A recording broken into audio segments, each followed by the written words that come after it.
सभापति जी, पार्टी के नेतागण, रामचंद्र पंडित जी, अनुरुद्ध जी, वीरेंद्र कुर्मी जी, निजामुद्दीन समानी जी, आशा चौहान जी लगायत यहाँ उपस्थित जोगिंदर भाई, शिवपूजन जी लगायत सब महिला तथा बड़ा विचित्र बात सुनी। हमनी के सिनेमा देखे जाए तो टिकट के लिए या नौटंकी देखे जाए तो टिकट के लिए। आज के टिकट बेच लाख में टिकट बेचलक तो नौटंकी पार्टी भई थी, सांसे के राजनीतिक पार्टी भई। जौन पार्टी टिकट बेच रहा बा वो पार्टी नौटंकी पार्टी बा। उ नौटंकी पार्टी के हरावे के बाद ये राउंड के काम बा। नौटंकी में जाए करने के कोई जरूरत नहीं। अरे देश में देखे नेपाली कांग्रेस के शासन कितना दिन चला। आज भी ओकरे बाद डिब्बा के सरकार, ट्रेन के डिब्बा वाला ना, आज 5 गो डिब्बा के सरकार।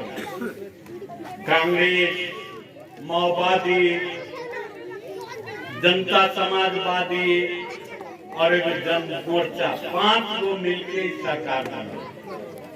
डिब्बा सरकार का कैलक कुछ कैलक कि डिब्बा सरकार एक वो काम कैलक। जितना भ्रष्टाचार बा सारा भ्रष्टाचार इस डिब्बा में कसलक और कोई काम। अब तो हमरा पते ना यहाँ के सुन रहा बानी बीच में कि टिकट देवे में भी भ्रष्टाचारी हो रहा बा, टिकटे बेच रहा।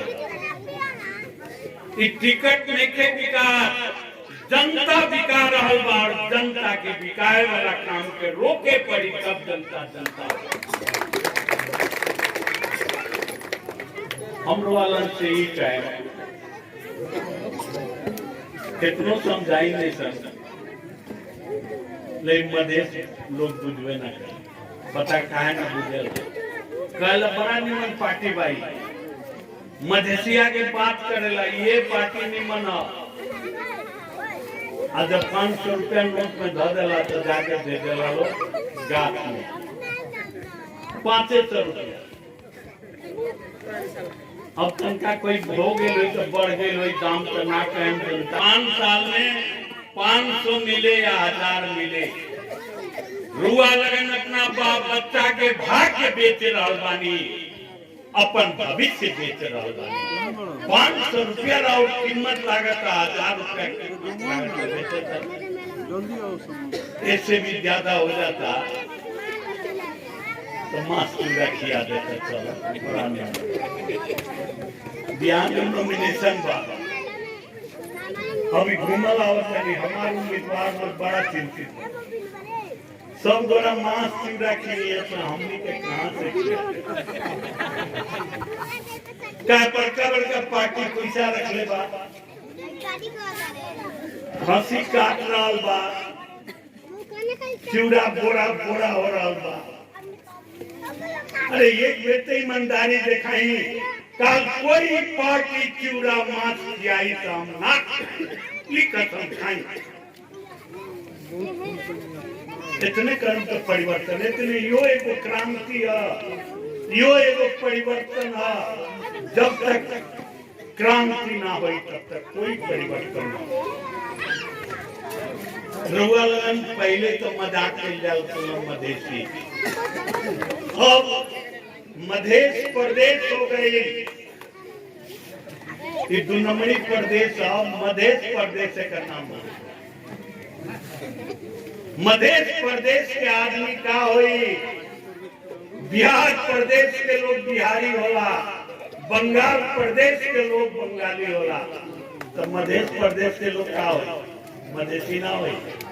अब सारा संसार कहे कि नेपाल में मधेश बा, मधेसी बा, सारा संसार के जनरुआ से पहाड़िया मजाक करते तो मधेसिया करके उस सद्भावना पार्टी के समय से हमने कहनी जी, हमने के गड़ियला मधेसी कह के, लेकिन गर्व से कहो हम मधेसी हैं। आज मधेसिया पक्का बन गया, पक्का तो मधेसी वोट मधेसिया में भी कि कांग्रेसिया में भी, हाँ इतने सोच लेवल तो परिवर्तन हो जाए, इतने से परिवर्तन। हम धंधा छोड़ के चिल्ला रहा बानी सन रात भर, तो उन्हीं के खाना पीना भी बंद कैले बानी। घर में जेबा तो महिला पिटबो करिए,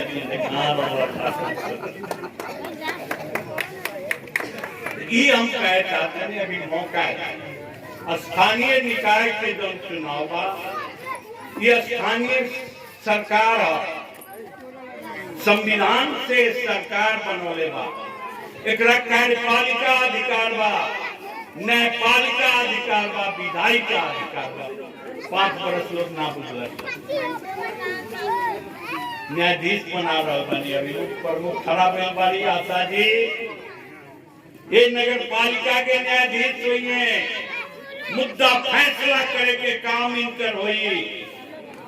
खाली विकास ना, विकास तो होते करे, मालाई तो का हुई, विकास ना हुई, लेकिन फैसला भी करे के मिली। मधेश में कहीं नीचे हो, हम तो पहाड़ में गई ज्यादा दूर ना, धोली खेल गई, क्लास बनेले रही, बगल में बैठेले रही, सचिव के बुलाओ, बादी फनाना हाजिर हो, प्रतिवादी हाजिर हो, बैठ के छलफल हो के सारा अधिकार बा। मधेश में हमने के का कहीं ना जानी चाहिए, हमने कहीं सब पुलिस में चलना है, एक लगे पकड़वा देवल जाए तो हो गए, मोट ऊपर हो।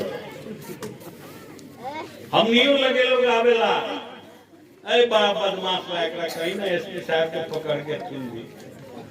न तोरे भाई बा, आज तनी मनी झगड़ा हो गया तो अपना पकड़वा के फैसला काहे कराओ।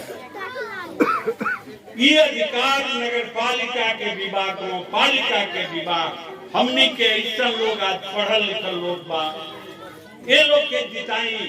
जहाँ हमनी के बिहान जाए तो हमनी के अदालत में ना जाए पड़ी, वहाँ कोर्ट फी ना लगी, वहाँ वकील के ना ले जाए पड़ी। हमनी के संविधान बना के अपने अधिकार कटौती कर ले, वो जब बहुत सही तो हमनी के फीस तो मिलिए जाए। इतना अधिकार हमनी के देनी, जे गांव के झगड़ा गांव में उड़ा देते निकलन तो बुझते नहीं का कानून का संविधान। अभी मौका आयल बा, बहुत बड़ा राजनीति में अपन समय बितावल। निजामुद्दीन समानी की रोआ लगे खराबानी, हम तो और विकास करें। जनता हमारा बड़ा विचित्र लागल, पर से जिला के सड़क बना दो, कहला का कैल तू, सड़क बनीले हमरे खातिर सब खातिर। अरे हमारा बेटा के नौकरी धरा दो तो भइल हमर काम, हमार घर बना दो तो भइल हमर काम। सड़क बनाओ, नहर बनाओ, हमनी के बूझे पड़ल, जब तक सड़क ना बनी, नाला ना बनी, तब तक विकास, तब तक जगह में ना जा सके, जब तक कृषि में ना जाए, ओकर सिंचाई के व्यवस्था ना हुई, बिया ना मिली। आज जानते संसार में अन्न के कितना कमी हो गई बा, संसार पिला रहल बा यूक्रेन के युद्ध से। आज गेहूं कहीं नहीं के मिलत संसार में। आज भारत बहुत बड़ा कीमत में गेहूं बेच रहल बा रूस के, संसार भर खरीदने के तैयार बा। आज वो यहाँ गेहूं तो तनका महंगा भइल और महंगा हुई, एक महीना रोक लें तो बहुत महंगा होता है, संसार भर मांग हो गई भाई। हमने के भगवान ने इतना नीमन जमीन देले बारे, एकर सिंचाई, एकर बिया के व्यवस्था, खाद मल के व्यवस्था हो जाए तो हमने ऐसा जमीन सारा संसार में कहीं लिखे एजा रसोल टप जाए तो हमने ऐसा जमीन लिखे, एजा धमसा चल जाए तो हमने ऐसा जमीन लिखे, खाली और उठने वाला जमीन। ये जमीन हमने यहाँ बा, लेकिन हमने यहाँ बिया नहीं मिला, सिंचाई के व्यवस्था नहीं के ओकर। लोग कहता है नहर तो हमने के बगले में बा, जब वर्षा हो जाला तो पानी खोल देला, जब वर्षा हो रहा जाला तो यो सूख जाला। हाँ ऐसा के नहर इस हलवारी एक बेरुआ लगन उनका के मदद करी, उनका के मौका दी। देखी बहुत बड़ा परिवर्तन हुई, हमने के देखले बानी आदमी परिवर्तन करे वाला लोग बा, ये लोग परिवर्तन करी। ये लोग के साथ में वार्ड अध्यक्ष लोग ईमानदार थी। हम अभी देखने बहुत दिन के बाद रविंदर भाई हमारे दिखाई दे, हमारा नजर में थी जवाने वाला आज देखने तो तनी तनी दूर हो गए, तनी तनी हमारा देते हैं कोई काम ना ला, बनोइया हार दिए, जातो हार दिए, हम भी कोई मिटवारो एक प्रण करी जाई वोट डाले थे लाइन से साइकिल साइकिल साइकिल साइकिल में सब लोग देखी का हो न लोग कहला देना इनका कैसे छोड़ दिया, हमारा तो बनोइया में सारा कोई कहला हम जाते खड़ा हो गए बात एक रहा हम खा खड़े। राजनीति में जात पात ना होला, अभी सब और आ गए। हमनी के जितना बानी एक को जात मानना, हिंदू मानना, मुसलमान बानी, सब मधेसी बानी, ये याद रखिए, कोई जात नहीं। जीत गई नहीं हो तो वहां के लोग के धन्यवाद देने पड़ल कि ना, तो यही तरह जात पात छोड़े पड़ी, धर्म छोड़े पड़ी, तब जाके हमने के कल्याण हुई। हमने के एगो माला में जब जाके जुटे, सब आदमी मधेसी हो जाए तो कांग्रेसी यही जान से भाग, ये देश से भाग जाए कांग्रेसी, इस ट्रेन के सरकार और आ जाए। आज ये परिवर्तन हो रहा बा, पहाड़ में भी, पहाड़ पे भी जनजाति के लिए लड़ाई कर रहा बानी, जनजाति के भी तकलीफ बा, मधेसी के भी तकलीफ। देखिए आरक्षण सब मिल गए, कितना बढ़िया लोकसभा आरक्षण में 17 गो सीट मिलल तो सबसे फेल कर। का क्वेश्चन बनावे वाला कौन होला?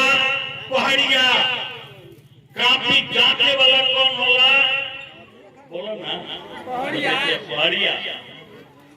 और रिजल्ट निकाले वाला पहाड़िया होला तो जीत, कहां से जीती हो मधेसिया। ये लड़ाई हो रहा बा, हर जितना देश के तहसीबा 30% जनजाति बा एकर आरक्षण होने के कारण। अभी कहला कलो सीडीओ आवेला तो बातें ना बुझेला, हमने के बात बुझेला, हमने के भोजपुरी बोली में और नेपाली बोलेला, ओकर बात हमने के ना बुझी, हमने के बात बोला मैं मुड़ी डोला दिन से हाकिम साहब बारे ठीक बात करके चलाई। अगर हमने के तो ये अवस्था में पहुंच गए, इतना संघर्ष के निशान। पहले एगो आवत रहे, आजकल आवेला ना देखे, एगो सरंगी वाला आवे, 1 महीना गांव में फेरी लगावे, फेरा वाला लगावे, 40 बरस से लोग लागल बाते एकरा कहिए मतदान ना करवे, वोट ना देव ना देव तो पाप लागी। 40 बरस तोरा गांव में घूमल बा, 40 बरस से तोरा बाल बच्चा के रोजगारी के बात, ओकरा कागज पर खाली छप्पा मार के कोनो रुपया पैसा देवे के बात नहीं हतन। अगर देवे के होके तो दल लगन पढ़ाई हो, लोग रेडियो लगावता, लेकिन वो ना करवा लगन से एगो छप्पा मारा और साइकिल छाप आज से घुमा। हम दोसर निवेदन करने वाला से मधेसिया खातिर, राउर बाल बच्चा खातिर इतना प्रण करी जे बिहान से वोट हमने के मांगे अपना नाता गोता सारा संबंध पोखरिया नगर पालिका में जहाँ हुई वहाँ हम भी के घूमे तोहर वोट मांगे तोरा के जिताए ना एक ताली बजावत है कोई ना तैयार। अब हमारा विश्वास हो गए दी एक दिन समय गेहूं काट ले गाँव में जानकी टोला के लोग खिसी आ गए गाँव गाँव घूमत नहीं हमने के गाँव में थे एक दिन ना घूमने कहीं बात अच्छी कहता अपने गांव में नहीं घूमत था और घूमत था नहीं तुआ एगो परम स्थान बा बीच इतने जाके हर गांव के लोग एक दूसरा के कहे जब फिर बार साइकिल था जीत हो जाए हमरा बड़ा विश्वास बा अब की पूरा टीम जे देख रहा बानी कि जीते जा रहा बा पोखरिया में और पोखरिया के विकास हुई कुछ नहीं के विकास हम तो नहर पर जाइए 65 साल में हम भौतिक निर्माण दिन आदमी प्रवेश करे वाला बात कर जाए इतने कहें कि एक को चीज याद रखी साइकिल था हम आए थे 7 दिन के बाद आए एक गांव में और गांव में भी जाए अपना ससुरारी के गए बहनिया के गए अरे वहां से कुछ संदेश भी ले लें याद है हमको बोल दें पक्का भी एक से जीत हो जाए ये सबसे बड़ा तरीका है। धन्यवाद। जय मधेश।